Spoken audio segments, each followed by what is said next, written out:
Are you looking for ways to lower your LDL cholesterol on a low-carb diet? I'm Dr. Brett Scher, medical director at dietdoctor.com, and this is a topic that is near and dear to my heart. There is this subpopulation of people who get a dramatic rise in their LDL or even a moderate rise of their LDL when following a low-carb diet. And the question is, what do we do about it? And that's such a complicated question. As a certified cardiologist and lipidologist, like I said, this is a topic that is dear to my heart. The first point I always have to make is this is the minority of people. The studies suggest and clinical practice suggests that the majority of the people starting a low-carb diet don't see a significant rise in their LDL. In fact, they usually see benefits to their HDL and triglycerides and their ApoB to A1 ratio and a beneficial effect to their lipid profile. Some, however, are going to see this rise in the LDL.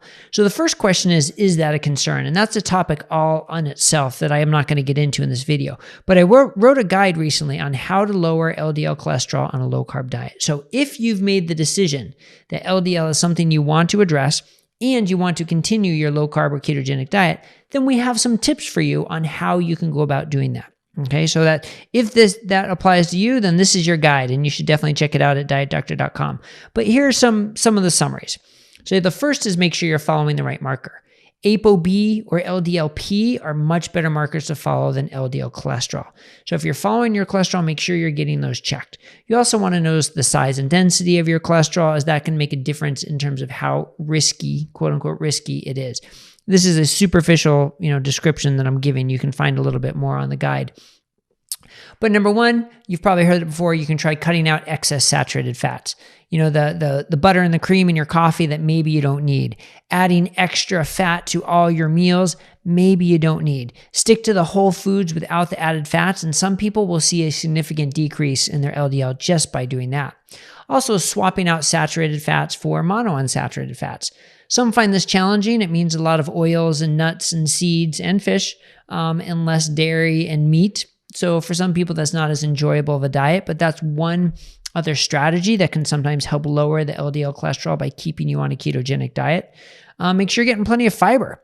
Fiber actually does help bind the bile acids and help with reduce overall LDL cholesterol. So that's something, even taking fiber supplements, time-restricted eating can have a benefit for reducing LDL. There have been studies recently to suggest that.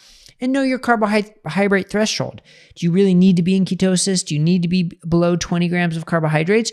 Or can you, go up to 50 or 100 and still see all the health benefits you've gotten? That's very individualized. So you need to know what your threshold is.